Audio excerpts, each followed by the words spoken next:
आज जीएस के सेक्शन में हम लोग कुछ इम्पोर्टेंट फैक्ट देखने वाले हैं। और सबसे पहला है कि विभिन्न देशों की संसद के बारे में जानेंगे कि हर एक देश का संसद में मतलब संसद को क्या कहा जाता है। हर एक देश में अलग अलग नाम से जाना जाता है। तो सबसे पहला है भारत। भारत में संसद को संसद कहा जाता है। भारत में संसद को संसद कहा जाता है। दूसरा है मिस्र। मिस्र में संसद को पीपुल्स असेंबली कहा जाता है। क्या कहा जाता है? People's assembly. मिस्र में पीपुल्स असेंबली कहा जाता है संसद को। डेनमार्क। डेनमार्क में संसद को फॉलकेटिंग कहा जाता है। क्या कहा जाता है? डेनमार्क में संसद को फॉलकेटिंग कहा जाता है। डेनमार्क में संसद को फॉलकेटिंग कहा जाता है। उससे पाकिस्तान। पाकिस्तान में संसद को नेशनल असेंबली कहा जाता है। क्या कहा जाता है? पाकिस्तान में संसद को नेशनल असेंबली कहा जाता है। उसी मंगोलिया। मंगोलिया में संसद को खुरल कहा जाता है। क्या कहा जाता है? मंगोलिया में संसद को खुरल कहा जाता है। ब्रिटेन। ब्रिटेन में संसद को पार्लियामेंट कहा जाता है। ब्रिटेन में संसद को पार्लियामेंट कहा जाता है। नेक्स्ट है पोलैंड। पोलैंड में पार्लियामेंट को सोजिम कहा जाता है। याद रखिएगा, सोजिम। पोलैंड में पार्लियामेंट को सोजिम कहा जाता है। उसी तरह जर्मनी। जर्मनी में संसद को वुंस टैग कहा जाता है। क्या कहता है? वुंस टैग। जर्मनी में संसद को वुंस टैग कहा जाता है। नेक्स्ट है तुर्की। तुर्की में संसद को ग्रैंड नेशनल असेंबली कहा जाता है। क्या कहा जाता है? Grand national assembly. कहाँ कहा जाता है? तुर्की में। तुर्की में ग्रैंड नेशनल असेंबली कहा जाता है। जैसे यूएसए। यूएसए में संसद को कांग्रेस कहा जाता है। क्या कहा जाता है? कांग्रेस। यूएसए में कांग्रेस संसद को कांग्रेस कहा जाता है। नेक्स्ट है स्विट्ज़रलैंड। स्विट्ज़रलैंड। स्विट्ज़रलैंड में संसद को फेडरल असेंबली कहा जाता है। क्या कहा जाता है? Federal assembly. स्विट्ज़रलैंड में संसद को फेडरल असेंबली कहा जाता है। नेक्स्ट है बांग्लादेश। बांग्लादेश। बांग्लादेश में संसद को जातीय संसद कहा जाता है। ये याद रखिएगा, जातीय संसद कहाँ कहा जाता है? बांग्लादेश में। नेक्स्ट है अफ़गानिस्तान। अफ़गानिस्तान के संसद को शोरा कहा जाता है। क्या कहा जाता है? शोरा। अफ़गानिस्तान के संसद को शोरा कहा जाता है। नेक्स्ट है ताइवान। ताइवान के संसद को युआन कहा जाता है। क्या कहा जाता है? युआन। ताइवान के संसद को युआन कहा जाता है। नेक्स्ट है मलेशिया। मलेशिया के संसद को दीवान निगारा कहा जाता है। क्या कहा जाता है? दीवान निगारा। मलेशिया के संसद को दीवान निगारा कहा जाता है। नेक्स्ट है इजराइल। इजराइल की संसद को नेसेट कहा जाता है। क्या कहा जाता है? नेसेट। इजराइल के संसद को नेसेट कहा जाता है। नेक्स्ट है भूटान। भूटान के संसद को तोसंगडू कहा जाता है। क्या कहता है? तोसंगडू। तोसंगडू। भूटान के संसद को तोसंगडू कहा जाता है। नेक्स्ट है जापान। जापान के संसद को डाइट कहा जाता है। ये याद रखिएगा, अक्सर एग्जाम पूछा जाता है कि जापान के संसद को क्या कहा जाता है? डाइट कहा जाता है। नेक्स्ट है ईरान। ईरान के संसद को मजलिस कहा जाता है। क्या कहा जाता है? मजलिस। ईरान के संसद को मजलिस कहा जाता है। नेक्स्ट है मालदीव। मालदीव के संसद को मजलिस कहा जाता है। मजलिस। मालदीव के संसद को मजलिस। ईरान और मालदीव दोनों के संसद को मजलिस कहा जाता है। ये याद रखिएगा कि ईरान और मालदीव दोनों के संसद को मजलिस कहा जाता है।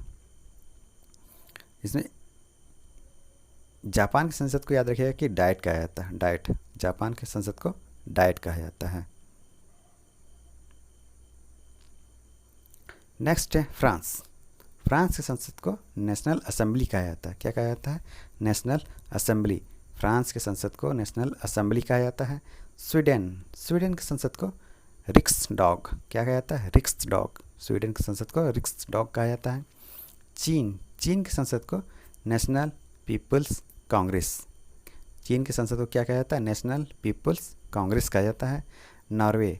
नॉर्वे के संसद को स्टार्टिंग कहा जाता है। स्टार्टिंग। नॉर्वे के संसद को स्टार्टिंग कहा जाता है। ये याद रखिएगा कि नॉर्वे के संसद को स्टार्टिंग कहा जाता है। नेक्स्ट है रसिया। रूस। रूस के संसद को ड्यूमा कहा जाता है। रूस के संसद को क्या कहा जाता है? ड्यूमा। नेक्स्ट है आयरलैंड। आयरलैंड के संसद को डेल आयरन कहा जाता है। आयरलैंड के संसद को क्या कहा जाता है? Dail Eireann. ये याद कर रखने का अच्छा तरीका है कि आयरलैंड से आयरन बना, क्योंकि आयरलैंड को डेल आयरन कहा जाता है। आयरलैंड की संसद को क्या कहा जाता है? Dail iron. नेक्स्ट है नेपाल। नेपाल के राष्ट्रीय पंचायत कहा जाता है संसद को। नेपाल के संसद को क्या कहा जाता है? राष्ट्रीय पंचायत कहा जाता है। नेक्स्ट है ऑस्ट्रेलिया। ऑस्ट्रेलिया के संसद क्या कहा जाता है? पार्लियामेंट कहा जाता है। क्या कहा जाता है? पार्लियामेंट। कहाँ के? ऑस्ट्रेलिया के संसद को पार्लियामेंट कहा जाता है। नेक्स्ट है स्पेन। स्पेन के संसद को क्या कहा जाता है? कॉर्टेक्स। स्पेन के संसद को कहा जाता है कॉर्टेक्स। और इसमें याद रखिए कि ये फ्रांस के संसद को कहा जाता है नेशनल असेंबली, और चीन के याद रखिएगा उसका कहा जाता है नेशनल पीपुल्स कांग्रेस। चीन का क्या कहता है? National people Congress. और एक है कि नेपाल। नेपाल के याद रखिएगा राष्ट्रीय पंचायत। नेपाल के संसद क्या कहा जाता है? राष्ट्रीय पंचायत कहा जाता है। नेक्स्ट सेक्शन है प्रमुख देशों के सरकारी दस्तावेज। प्रमुख देशों के सरकारी दस्तावेज क्या क्या है उसके बारे में देखते हैं। जिसके वाइट पेपर, ये ब्रिटेन और भारत के सरकारी दस्तावेज है। किसके हैं?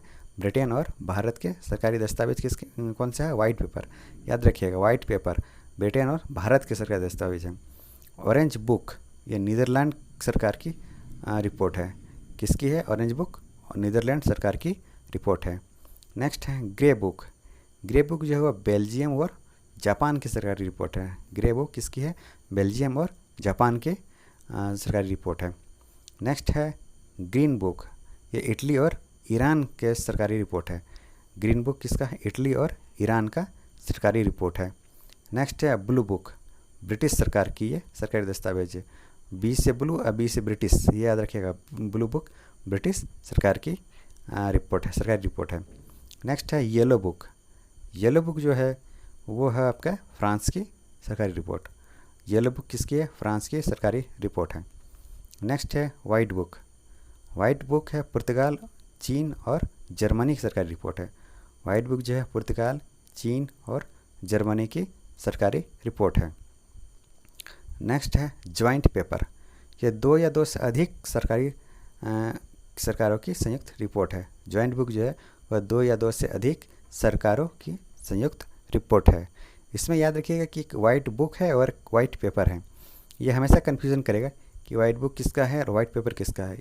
याद रखिएगा वाइट पेपर ब्रिटेन और भारत का सरकारी दस्तावेज है, और वाइट जो बुक है वो पुर्तगाल, चीन और जर्मनी की सरकारी रिपोर्ट है।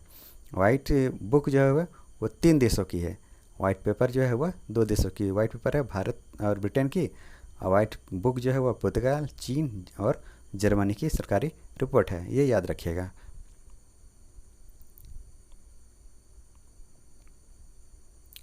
नेक्स्ट है अंतर्राष्ट्रीय सीमाएं। किन किन देशों से अंतर्राष्ट्रीय सीमाएं हैं वो देख लेते हैं। पहला है डुरंड रेखा, यह पाकिस्तान और अफगानिस्तान के बीच खींचा गया है।